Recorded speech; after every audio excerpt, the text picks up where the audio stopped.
ಪೌಷ್ಟಿಕ ಫುಡ್ ಚಾನಲ್ಗೆ ಸ್ವಾಗತ. ಗರಿಗರಿಯಾಗಿ ಬಿಸಿ ಬಿಸಿಯಾಗಿ ಸಂಜೆ ಹೊತ್ತು ಚಳಿ ಮಳೆಗೆ ಏನಾದರೂ ತಿನ್ನಬೇಕು ಅನಿಸುವಾಗ ಮನೆಯಲ್ಲಿರೋವಂಥ ಪದಾರ್ಥಗಳನ್ನೇ ಬಳಸ್ಕೊಂಡು ಕಡಿಮೆ ಸಮಯದಲ್ಲಿ ಸುಲಭವಾಗಿ ಈರುಳ್ಳಿ ರವೆ ಬೋಂಡಾನ ಮಾಡಿ ನೋಡಿ. ಹಾಗೆ ನೀವಿನ್ನೂ ಈ ಚಾನಲ್ನ ಸಬ್ಸ್ಕ್ರೈಬ್ ಮಾಡ್ಕೊಂಡಿಲ್ಲ ಅಂದರೆ ದಯವಿಟ್ಟು ಸಬ್ಸ್ಕ್ರೈಬ್ ಮಾಡ್ಕೊಳ್ಳಿ. ಪಕ್ಕದಲ್ಲೇ ಇರೋವಂಥ ಬೆಲ್ ಐಕಾನ್ನ ಕ್ಲಿಕ್ ಮಾಡಿ. ಈ ಚಾನಲ್ನಲ್ಲಿ ಯಾವುದೇ ವೀಡಿಯೋಸ್ ಅಪ್ಲೋಡ್ ಆಗಿದ ತಕ್ಷಣ ನಿಮಗೆ ನೋಟಿಫಿಕೇಷನ್ಸ್ ಬರುತ್ತೆ. ನೀವು ಇಲ್ಲಿ ನೋಡ್ತಾ ಇರೋ ಹಾಗೆ ನೋಡಿ, ಹೊರಭಾಗ ಗರಿಗರಿಯಾಗಿ ಮತ್ತು ಒಳಗಡೆ ಮೃದುವಾಗಿರುತ್ತೆ. ಇದೇ ಹದದಲ್ಲಿ ಸುಲಭವಾಗಿ ಈರುಳ್ಳಿ ರವೆ ಬೋಂಡ ಮಾಡೋ ವಿಧಾನನ ನೋಡೋಣ. ಅರ್ಧ ಕಪ್ಪಷ್ಟು ಮೊಸರನ್ನ ತೊಗೊಂಡಿದ್ದೀನಿ. ಅರ್ಧ ಕಪ್ ಮೊಸರಿಗೆ 1/4 ಟೀ ಸ್ಪೂನಷ್ಟು ಅಡುಗೆ ಸೋಡಾನ ಹಾಕ್ಬಿಟ್ಟು ಇದನ್ನು ಚೆನ್ನಾಗಿ ಮಿಕ್ಸ್ ಮಾಡೋಣ. ಈ ರೀತಿ ಮಾಡೋದ್ರಿಂದ ಅದು ರಿಯಾಕ್ಟ್ ಆಗಿ ರೈಸ್ ಆಗುತ್ತೆ, ಬಬಲ್ಸ್ ಥರ ಬರುತ್ತೆ, ಬೋಂಡ ಒಳಗಡೆ ಸಾಫ್ಟಾಗಿ ಬರುತ್ತೆ.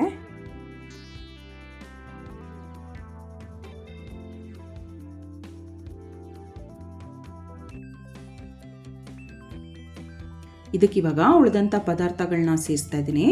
1 ಕಪ್ಪಷ್ಟು ರವೆ ಸೇರಿಸ್ತಾ ಇದ್ದೀನಿ. ಮೀಡಿಯಮ್ ರವೆ, ಉಪ್ಪಿಟ್ಟಿಗೆ ಬಳಸ್ತೀವಲ್ಲ ಆ ರವೆನೇ. ಜೊತೆಗೆ 1/4 ಕಪ್ಪಷ್ಟು ಅಕ್ಕಿ ಹಿಟ್ಟು ಕೂಡ ಸೇರಿಸ್ತಾ ಇದ್ದೀನಿ. ಒಂದು ಅರ್ಧ ಕಪ್ಪಷ್ಟು ಮೈದಾ ಹಾಕೋಣ. ರುಚಿಗೆ ತಕ್ಕಷ್ಟು ಉಪ್ಪು ಹಾಕ್ಬಿಟ್ಟು ಇದನ್ನು ಚೆನ್ನಾಗಿ ಮಿಕ್ಸ್ ಮಾಡೋಣ.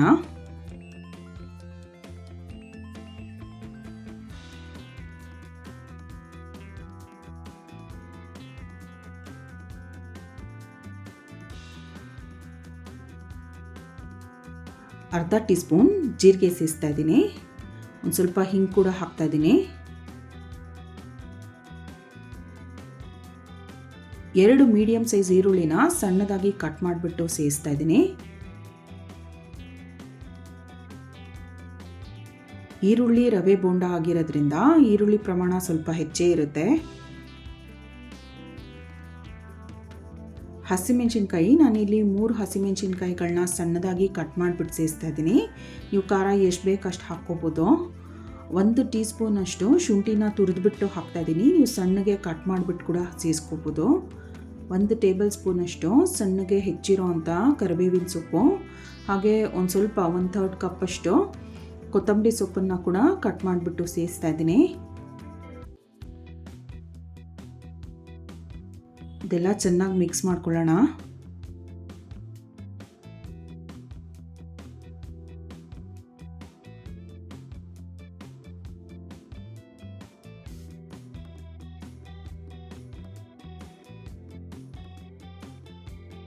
ಸ್ವಲ್ಪ ಸ್ವಲ್ಪನೇ ನೀರು ಸೇರಿಸ್ತಾ ಹಿಟ್ಟನ್ನು ಕಲಿಸ್ಕೊಳ್ಳೋಣ.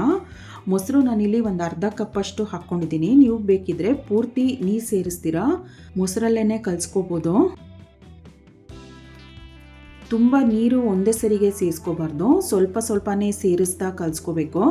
ಆಮೇಲೆ ಹಿಟ್ಟನ್ನು ತುಂಬ ಕೈಯಲ್ಲಿ ಗಟ್ಟಿಯಾಗಿ ಹಿಡಿದು ನಾದ್ಬಿಟ್ಟು ಕಲಿಸ್ಬೇಕು ಅನ್ನೋದೇನಿಲ್ಲ, ಸ್ವಲ್ಪ ಹಗುರವಾಗೇ ಕಲಿಸ್ಕೋಬೇಕು.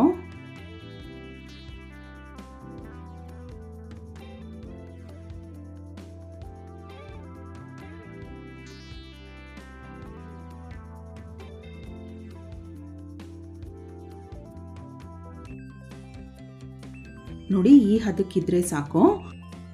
ಒಂದು ಪ್ಲೇಟ್ ಮುಚ್ಚಿಬಿಟ್ಟು 20 ನಿಮಿಷಗಳ ಕಾಲ ನೆನೆಯೋದಕ್ಕೆ ಬಿಡೋಣ. ನೋಡಿ, 20 ನಿಮಿಷದಿಂದ ನೆಂದಿದೆ. ರವೆ ಸ್ವಲ್ಪ ಅರಳಿರುತ್ತೆ. ಈ ಹಂತದಲ್ಲಿ ಸ್ವಲ್ಪ ಗಟ್ಟಿ ಅನಿಸಿದ್ರೆ ಒಂದು ಸ್ವಲ್ಪ ನೀರನ್ನು ಚುಮ್ಕಿಸ್ಕೊಂಡು ನಮಗೆ ಬೇಕಾದಂಥ ಹದಕ್ಕೆ ತಂದ್ಕೋಬೋದು. ಇದು ಕರೆಕ್ಟಾಗಿದೆ, ನಾನು ನೀರು ಸೇರಿಸ್ತಾ ಇಲ್ಲ.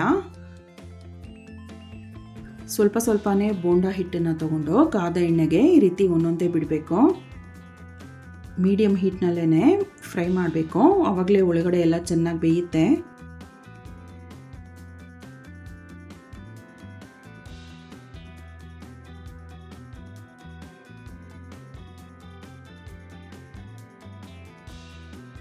ಸುಮಾರು ಬೆಂದ ನಂತರ ಅದನ್ನು ತಿರುಗಿಸ್ತಾ ಸಮವಾಗಿ ಹೊಂಬಣ್ಣ ಬರೋವರೆಗೂ ಬೇಯೋದಕ್ಕೆ ಬಿಡಬೇಕು.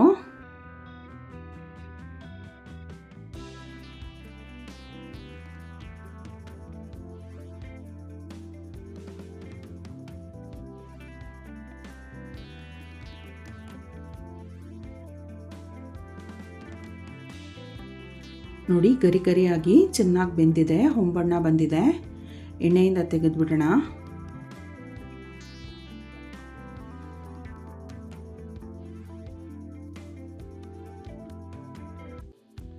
ರುಚಿಯಾದಂಥ ಗರಿಗರಿಯಾದಂಥ ಈರುಳ್ಳಿ ಮತ್ತು ರವೆ ಬೋಂಡ ಸಿದ್ಧವಾಗಿದೆ. ಚಟ್ನಿ ಜೊತೆಗೆ ಸರ್ವ್ ಮಾಡಿ ತುಂಬ ಟೇಸ್ಟಿಯಾಗಿರುತ್ತೆ.